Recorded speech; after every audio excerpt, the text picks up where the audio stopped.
नमस्कार साथियों, स्वागत है आप सभी का आपके अपने YouTube चैनल आसान क्लासेस पर। हम सब सीखने के क्रम में हैं। मैं आपको ये ज्ञात हो चुका है मेरे वीडियोस देखकर कि मैं आपको हिंदी पढ़ा रहा हूँ, कुछ बताने का प्रयास कर रहा हूँ हिंदी में। हिंदी का विद्यार्थी आप सभी को बता रहा हूँ, हिंदी के बारे में प्रयास कर रहा हूँ कि कुछ आप सीख सकें, जो आपकी परीक्षाओं में आता है, पूछा जाता है। हमारा जो पिछला बिंदु चल रहा था शब्द विचार, आज हम उसी बिंदु को आगे बढ़ाएंगे। और शब्दों को हमने जो वर्गीकरण किया था, 4 प्रकार से वर्गीकरण किया था। उत्पत्ति या इतिहास या स्रोत के आधार पर बांटा था, दूसरे पर व्युत्पत्ति या रचना के आधार पर हमने बांटा था, तीसरे में हमने अर्थ के आधार पर, और चौथे में विकार या प्रयोग के आधार पर शब्दों का वर्गीकरण किया था। मैंने पिछली वीडियो में उत्पत्ति के आधार पर जो हमारे 5 प्रकार थे, तत्सम, तद्भव, देशज, विदेशज और संकर, इन 5 प्रकारों को मैंने आपको समझाने का प्रयत्न किया था। आज हम उससे आगे जो बिंदु चलेगा हमारा शब्द विचार, उससे आगे का चलेगा शब्द विचार। हमारा उत्पत्ति के आधार पर, इतिहास या स्रोत के आधार पर हो गया था। आज हम जानेंगे दूसरा प्रकार, रचना या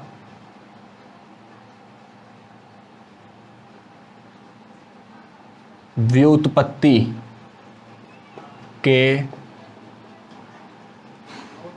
आधार पर शब्द।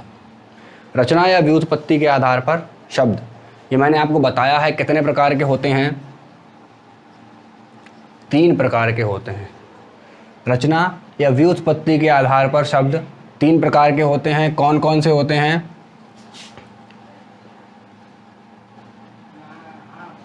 रूढ़,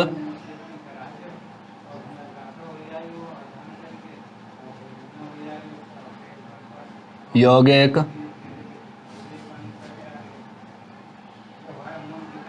योगरूढ़। 3 प्रकार हमारे ये हैं। रचना के या व्युत्पत्ति के आधार पर जो शब्दों के 3 प्रकार हैं, रूढ़, यौगिक और योगरूढ़। अब हम उन शब्दों को पता करेंगे, इन शब्दों के बारे में जानकारी प्राप्त करेंगे। रूढ़ शब्द क्या होता है, यौगिक शब्द क्या होता है और योगरूढ़ शब्द क्या होता है। रूढ़ शब्द, सर्वप्रथम हम रूढ़ शब्दों को सीखने का प्रयास करेंगे। रूढ़ शब्द कौन से होते हैं ये देखना है हमें। रूढ़ शब्द वे शब्द होते हैं जिनका एक निश्चित अर्थ होता है और जिनके खंड करने पर वे अपना अर्थ खो देते हैं। ये हमारी परिभाषा है। रूढ़ का क्या है? वे शब्द जिनका एक निश्चित अर्थ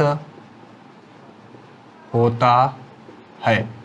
वे शब्द जिनका एक निश्चित अर्थ होता है, इनमें किसी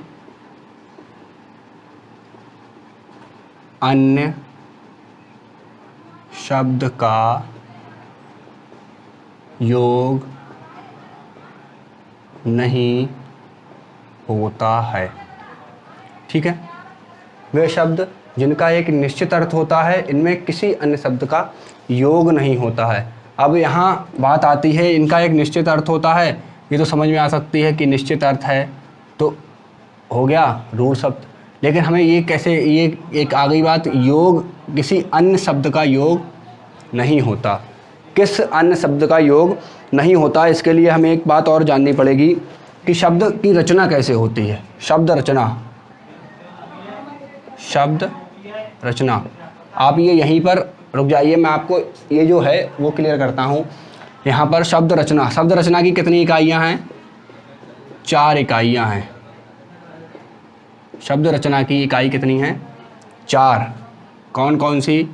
नंबर 1 संधि, नंबर 2 समास, नंबर 3 उपसर्ग और अंतिम प्रत्यय। ये हमारी जो है शब्द रचना की 4 इकाइयाँ होती हैं। जो शब्द रचना की इकाई हैं वो हमारी ये 4 इकाई हैं, संधि, समास, उपसर्ग और प्रत्यय।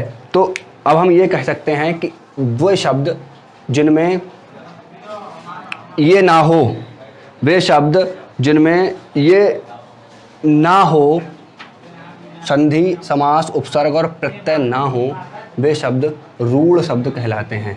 मैं आपको यहाँ उदाहरण भी दे सकता था, उदाहरण दे देता तो आप कुछ उदाहरण कान, नाक, नल, ये उदाहरण हैं, इसके रूढ़ शब्द के उदाहरण हैं ये, तो आप उदाहरण ही समझ कर रह जाते। लेकिन मैंने आपको एक कॉन्सेप्ट पूरा बता दिया कि रूढ़ शब्द कौन से होते हैं। इनमें किसी अन्य शब्द का योग नहीं होता।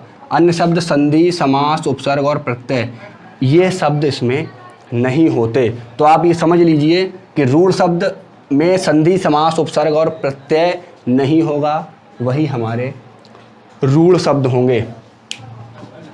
ये हमारा 4 इकाइयाँ जो हैं शब्द रचना की, 4 इकाई संधि, समास, उपसर्ग, प्रत्यय, ये सब रूढ़ शब्द में नहीं होती। तो हमें बिल्कुल सीखना है, कोई भी चीज़ रटनी नहीं है। आपको जो किताबों में नहीं मिलेगा वो पहुंचाने का एक प्रयास कर रहा हूं। शब्द रचना की 4 इकाइयाँ थी, संधि, उपसर्ग, प्रत्यय और समास। वो 4 इस रूढ़ शब्द में नहीं होते। इसके उदाहरण आप अपने देख सकते हैं।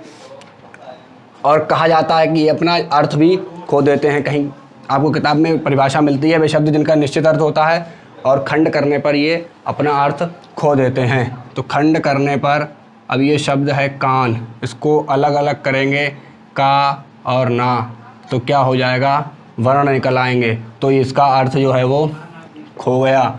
तो आप देख लीजिए, ये रूढ़ शब्द होते हैं। अगला नंबर 2 हमारा क्या है? यौगिक। अगला है यौगिक। कॉपी और पेन साथ लेकर बैठिए, वीडियो में जो आपको बताया जाएगा उसे नोट करते रहिए। यौगिक शब्द, इसी से यहीं से चलते हैं। योग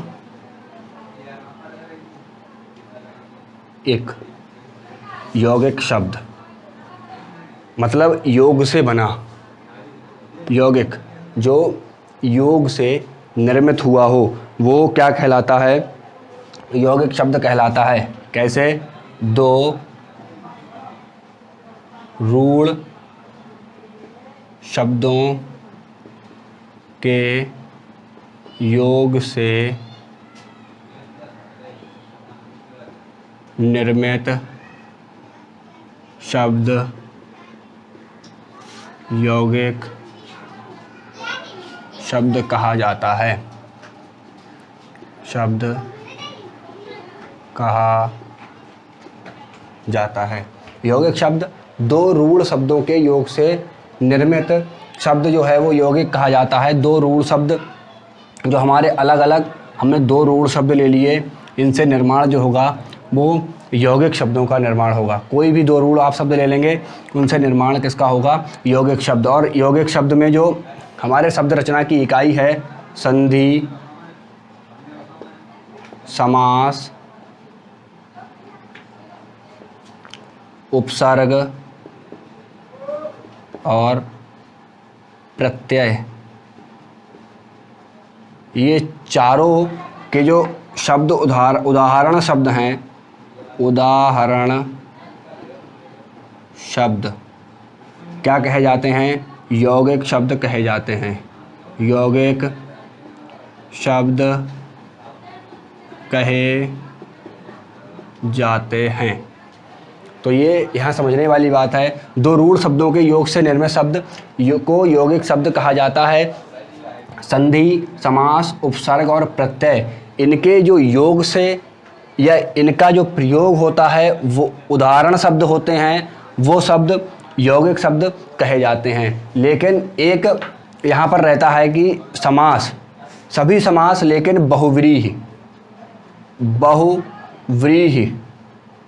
समास को छोड़कर, ये बात ध्यान रखने वाली है कि संधि, समास, उपसर्ग, प्रत्यय के उदाहरण शब्द यौगिक शब्द कहे जाते हैं, लेकिन बहुव्रीहि समास जो है हमारा, इस बहुव्रीहि समास को छोड़कर बाकी जितने समास हैं वो क्या कहे, वो बाकी जो समास के शब्द उदाहरण हैं वो यौगिक शब्द कहे जाएंगे। अब आप ये पूछेंगे, प्रश्न आएगा कि बहुव्रीहि समास क्यों छोड़ दिया?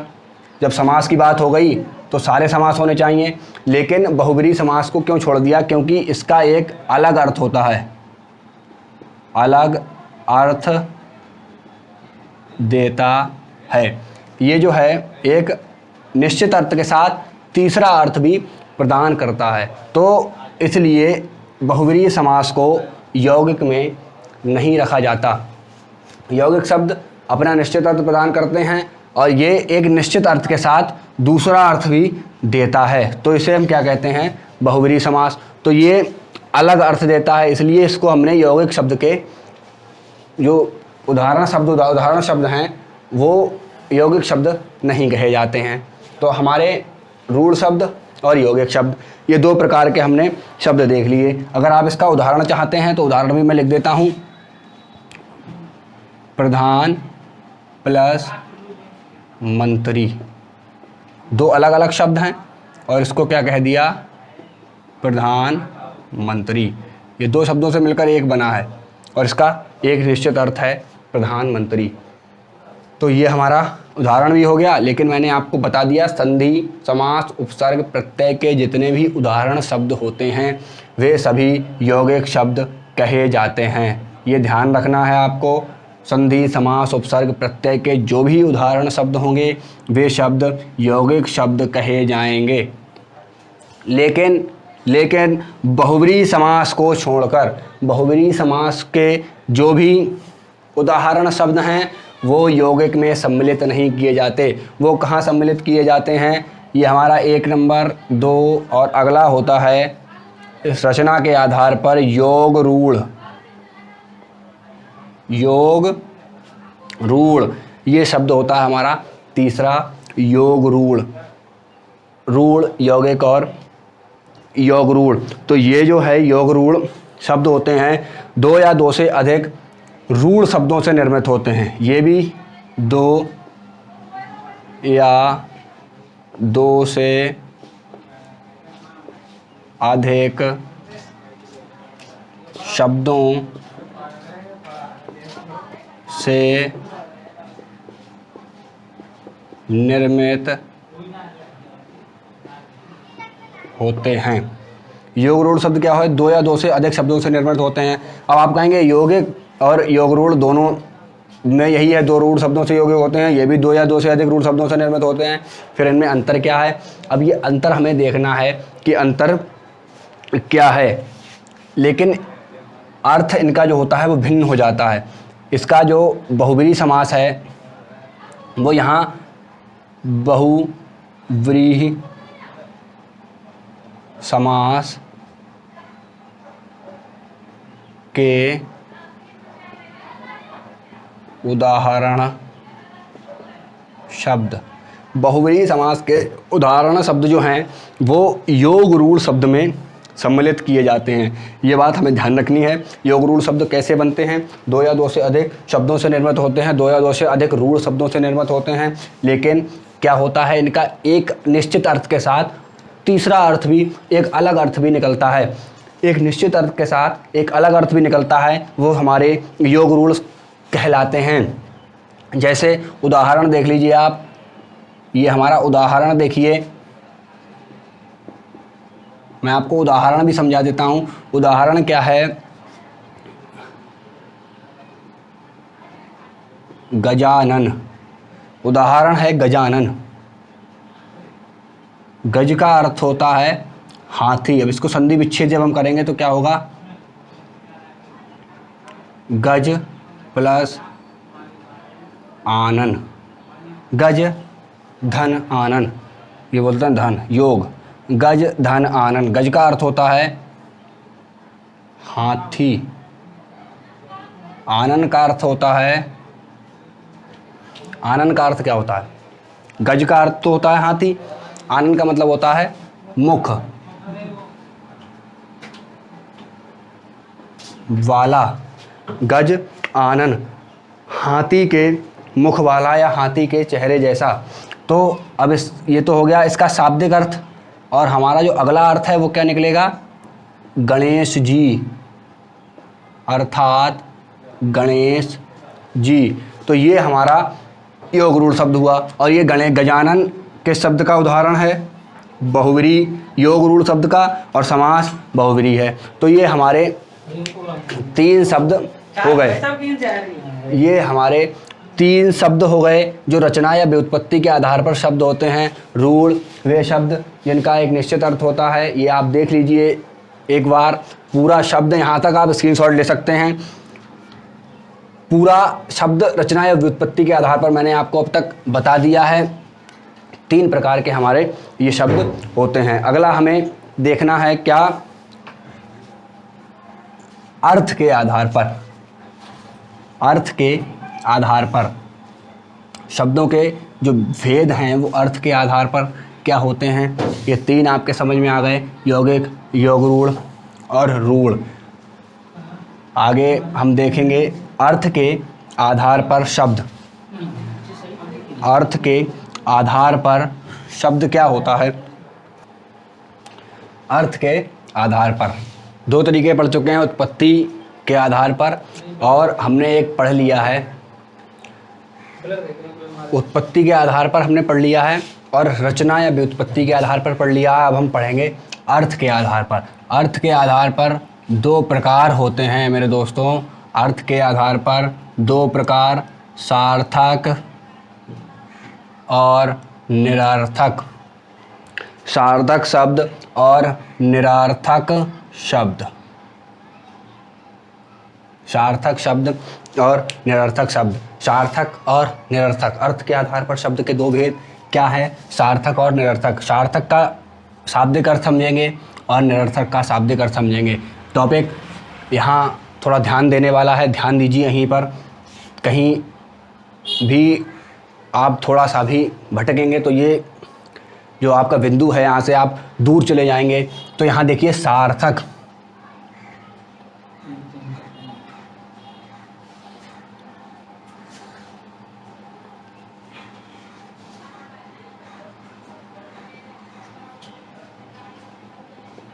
अर्थ का, सार्थक, सा अर्थ का, निरर्थक निरर्थ का। इसका मतलब होता है, सा का मतलब साहित्य में, इसका होता है साहित्य में, और अर्थ के साहित्य में, अर्थ के, और निर जो हमारा उपसर्ग लगता है, इस उपसर्ग का अर्थ होता है नहीं। निर का होता है नहीं, और अर्थ के, नहीं अर्थ के। तो हमें ये देखना है सार्थक और निरर्थक। अर्थ के सहित में, अर्थ के सहित में, निरर्थक नहीं अर्थ के, अर्थ के बिना। तो ये 2 प्रकार हो गए, सार्थक और निरर्थक। सार्थक अर्थ में सहित, अर्थ के सहित में, निरर्थक अर्थ के बिना। जो अर्थ के, जिनमें अर्थ ना हो। अब जिनमें अर्थ ना हो, हमारी परिभाषा कहती है वर्णों का सार्थक मेल ही शब्द कहलाता है। वर्णों का अब यहाँ थोड़ा समझिए, वर्णों का सार्थक मेल शब्द कहलाता है। वर्णों का सार्थक मेल शब्द कहलाता है। अब आपको देखने वाली बात यह है कि वर्णों का सार्थक मेल, सार्थक मेल, फिर यहाँ क्या आ गया, निरर्थक। तो परिभाषा जो कह रही है उसके हिसाब से निरर्थक शब्द होने ही नहीं चाहिए। परिभाषा कह रही है कि वर्णों का सार्थक मेल शब्द कहलाता है, तो वर्णों का सार्थक मेल हुआ तो ये सार्थक शब्द होना चाहिए थे, निरर्थक होने नहीं चाहिए थे। फिर हिंदी में निरर्थक शब्द कहाँ से आए, ये हमारा बना कि अब यह प्रश्न तैयार हुआ कि निरर्थक कहाँ से आ गए भाई। जब परिभाषा ने कह दिया वर्णों का सार्थक मेल शब्द कहलाता है, तो सार्थक तो ये ठीक है कि सार्थक शब्द हो गए, अब ये निरर्थक कहाँ से आ गया, ये प्रश्न बनता है। तो आपको मैं बता रहा हूँ, पहले भी बताया है कि जो यहाँ मिलेगा किताबों में नहीं मिलेगा। मैं आपको ये क्लियर करता हूँ निरर्थक कहाँ से आ गया, निरर्थक आया कहाँ से, निरर्थक की उत्पत्ति कैसे हो गई भैया। जब परिभाषा कहती है वर्णों का सार्थक मेल शब्द कहलाता है और सार्थक है, तो फिर निरर्थक क्यों हुआ। तो निरर्थक कैसे हुआ ये भी आपको जानना है। निरर्थक, जब हम कभी भाषा को बोलते हैं, भाषा प्रवाहपूर्ण बोलते हैं, जल्दबाजी में भाषा को जब हम बोलते हैं, तो उसके साथ कुछ ऐसे शब्द हम प्रयोग कर देते हैं जिनका कोई अर्थ नहीं होता, या उनको अगर हम सार्थक शब्दों के साथ ना भी लगाएं तब भी कोई प्रभाव नहीं पड़ता, लेकिन हम उन शब्दों को बोल जाते हैं। कैसे बोल जाते हैं, आप उदाहरण देखिए, उदाहरण ये देखिए आप, क्या क्या बोलते हैं, खाना, बाना, खाकर जाना, खाना बाना खाकर जाना, उदाहरण ये है निरर्थक का। अब आप देख लीजिए यहीं पर सिद्ध हो जाएगा कि निरर्थक शब्द कहाँ से आए। जब हम भाषा बोलते हैं उस समय खाना क्रिया है, खाकर जाना, खाना शब्द है सार्थक, भोजन से इसका तात्पर्य होता है खाना खाकर जाना, और ये साथ में हमने बोल दिया बाना, साथ में क्या बोल दिया, बाना, खाना बाना खाकर जाना। निरर्थक शब्द जो हम समझ रहे थे सार्थक और निरर्थक, सार्थक परिभाषा के आधार पर अब निरर्थक कहाँ से आ गए, तो निरर्थक खाना बाना खाकर जाना। तो हमारा ये शब्द सार्थक है, ये क्रियाएं हैं। अब ये बाना कहाँ से आ गया। अब आप देखिए किसी से ये तो कहेंगे नहीं कि बाना खाकर जाना या खाना, और इसे हटा देंगे अगर हम तो खाना खाकर जाना, तो भी पूरा अर्थ निकल रहा है। तो इन शब्दों को क्या है, जो निरर्थक शब्द हैं, इनका प्रयोग हो अथवा ना हो भाषा में या वाक्य में उसका कोई प्रभाव नहीं पड़ता, लेकिन हम उनको उच्चारित कर जाते हैं, हम इनको बोल जाते हैं। तो अब यहीं से परिभाषा हमारी सार्थक और निरर्थक की बन जाएगी। सार्थक शब्द की परिभाषा क्या होती है, ये आप देख लीजिए, वे शब्द जिनका अर्थ, वे शब्द जिनका अर्थ होता है और भाषा में स्वतंत्र रूप से प्रयोग किए जा सकते हैं। वे शब्द जिनका निश्चित अर्थ होता है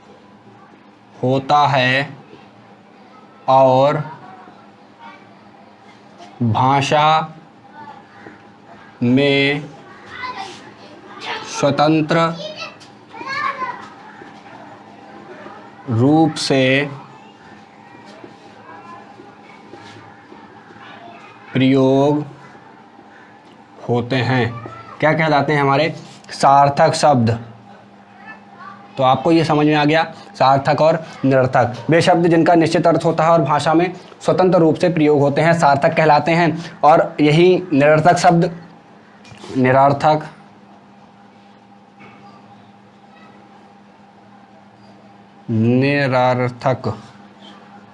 लेख थोड़ा खराब है, ध्यान रखिएगा। निरर्थक वे शब्द जिनका अर्थ नहीं होता तथा जो स्वतंत्र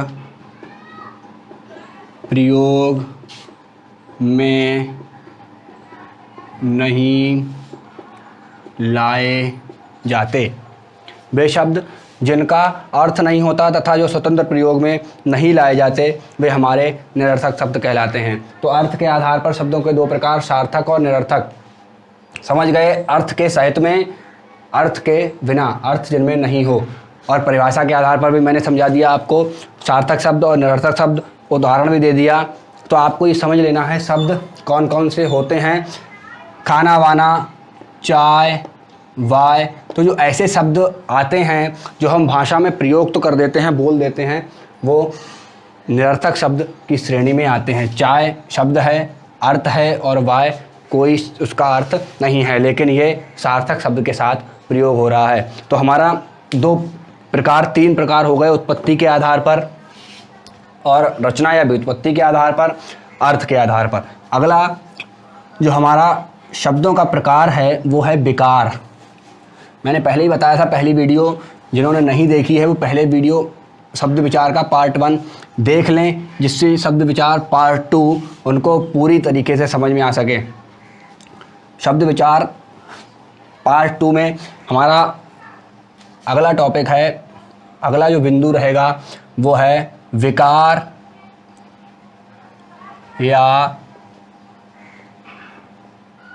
प्रयोग के आधार पर शब्द। अब विकार या प्रयोग के आधार पर शब्द, विकार या प्रयोग के आधार पर शब्द भी हमने बांट लिए 2 प्रकार से। विकार या प्रयोग के आधार पर हमने बांट लिए विकारी, अविकारी। विकारी, अविकारी। विकारी का जो शाब्दिक अर्थ होता है वो होता है परिवर्तन, रूप परिवर्तन। ठीक है, विकारी का जो शाब्दिक अर्थ है वो क्या है? परिवर्तन, रूप परिवर्तन हो जाना या बदलाव आ जाना उसमें। तो विकारी यहाँ मतलब होता है जो बदलाव हो, जिनमें बदलाव हो जाए। और आ जब जुड़ जाता है तो इसका अर्थ होता है नहीं, जिनमें बदलाव ना हो, वो हमारे अविकारी हो गए। विकारी बदलाव वाले, अविकारी बिना बदलाव वाले, जिनमें बदलाव नहीं होता है। बदलाव किन में होता है, परिवर्तन किन में होता है वो भी हमें देख लें। परिवर्तन की इकाई, यहाँ देख लीजिए, परिवर्तन की इकाई। यूपीएसआई वाले ध्यान रखें, प्रश्न बनता है कि सब परिवर्तन की इकाई कितनी होती हैं, तो परिवर्तन की इकाई होती हैं 4। परिवर्तन की इकाई किसमें? परिवर्तन की, शब्द में परिवर्तन की इकाई। ये प्रश्न बहुत बनता है, शब्द में परिवर्तन की इकाई कितनी होती हैं? 4 होती हैं परिवर्तन की इकाई। देख लीजिए आप कौन कौन सी होती हैं। नंबर 1 होता है लिंग, अगला वचन, अगला काल, और होता है कारक। ये 4 जो हैं वो परिवर्तन की इकाई होती हैं। इन्हीं के आधार पर शब्दों में जो है वो परिवर्तन होता है। अब हम पहले देखेंगे लिंग के आधार पर परिवर्तन। परिवर्तन जो विकार है वो परिवर्तन किसके आधार पर आ गया, ठीक है, ये हमारा यहीं से देख लीजिए आप। अभी ये पढ़ रहे हैं विकारी, हमने शब्द लिया लड़का, ठीक है। इसमें पढ़ते क्या क्या हैं ये भी पता लग गया है हमको। संज्ञा, सर्वनाम, विशेषण और क्रिया, इन चारों चीज़ों को हम विकारी के अंतर्गत पढ़ते हैं। तो लड़का, लड़का शब्द जब इसका हमने लिंग परिवर्तन किया हो गया लड़की, परिवर्तन हो गया, विकार बदलाव आया लड़का से लड़की। लिंग के आधार पर विकार जो उत्पन्न हो गया वो आप देख लीजिए। विकारी बदलाव, अविकारी को बाद में देखेंगे। विकारी जो बदलाव हो रहा है वो किसके आधार पर हो रहा है? लड़का और लड़की, ये हो गया। अब वचन, लड़की है, इसका हमें क्या बनाना है? बहुवचन बनाना है, लड़कियां। तो हमने वचन के आधार पर भी परिवर्तन कर दिया, लिंग और वचन के आधार पर भी परिवर्तन हो गया। अब काल, काल के आधार पर देखिए, मोहन घर जाता है, मोहन घर जाता है। अब काल के आधार पर जब हम परिवर्तन करेंगे तो क्या हो जाएगा? मोहन घर जाता था या मोहन घर जाता होगा। तो ये हमारा काल के आधार पर परिवर्तन हो गया। लिंग, वचन और काल, इन तीनों के आधार पर विकारी शब्दों में परिवर्तन हो गया। अब कारक के आधार पर हम देख लेंगे, कारक के आधार पर क्या होता है। कारक के आधार पर, कारक के आधार पर, कारक के आधार पर किस प्रकार परिवर्तन करेंगे। देखिए, रोहित ने सोहित को पत्र लिखा। रोहित ने सोहित को पत्र लिखा। कारक के आधार पर ये क्या है, काम कौन कर रहा है, ये कर्ता कारक है। ये क्या है, हमारा कर्म कारक है। और ये क्या है, ये क्रिया। ये क्या है, हमारी क्रिया। पत्र लिखना ये हमारी क्रिया हुई। ठीक है, रोहित। अब इसको हम बदलाव कैसे करेंगे वो हमें देखना है। हमें जब हम ये पढ़ते हैं, कर्ता ने कर्म को करण से संप्रदान के लिए, अब संप्रदान को अपादान के लिए, जब इस प्रकार से हम इसको पढ़ते हैं तब हम देख लें। जो ने, इसे क्या बोलते हैं, प्रकार, इसे बोलते हैं परसर्ग या विभक्ति। परसर्ग या विभक्ति, इस वाले हिस्से को परसर्ग या विभक्ति बोलते हैं, इसको बोलते हैं प्रकार। तो तुरंत आगे वाला जो विभक्ति है ने किसकी विभक्ति है, कर्ता की। को किसकी विभक्ति है, कर्म की। ऐसे हम पहचान लेंगे विभक्ति कि कौन कर्म है और कौन कर्ता है, ये हम पहचान लेंगे। कर्ता ने, तो ने विभक्ति, जिसके आगे ने लगी है विभक्ति इस रोहित के आगे, तो कर्ता ने यहाँ है। कर्म को विभक्ति लगी है, तो कर्म के तुरंत आगे वाली जो विभक्ति लगी होगी उससे हम पहचानेंगे ये है। अब ये पत्र लिखा, अब हम बदलेंगे जब इसको, सोहित ने रोहित को पत्र का जवाब दिया। सोहित ने रोहित को पत्र का जवाब दिया। अब यहाँ सोहित क्या हो गया, कर्ता। सोहित यहाँ हो गया कर्ता। कैसे, ने, कर्ता की विभक्ति यहाँ लग गई। को, रोहित को जवाब दिया। रोहित क्या हो गया, कर्म। रोहित के आगे क्या विभक्ति लग गई, कर्म की। तो इस प्रकार हमने कारक के आधार पर भी शब्द में परिवर्तन कर लिया। तो हमारे विकार या प्रयोग के आधार पर जो शब्द हैं उनमें संज्ञा, सर्वनाम, विशेषण और क्रिया पढ़ते हैं। अविकारी शब्द जो हैं उसमें क्या पढ़ते हैं, क्रिया विशेषण, क्रिया विशेषण, समुच्चय, बोधक, अव्यय, और इसको एक नाम से और भी जाना जाता है, अव्यय। क्रिया विशेषण, समुच्चय बोधक अव्यय, संबंध बोधक अव्यय,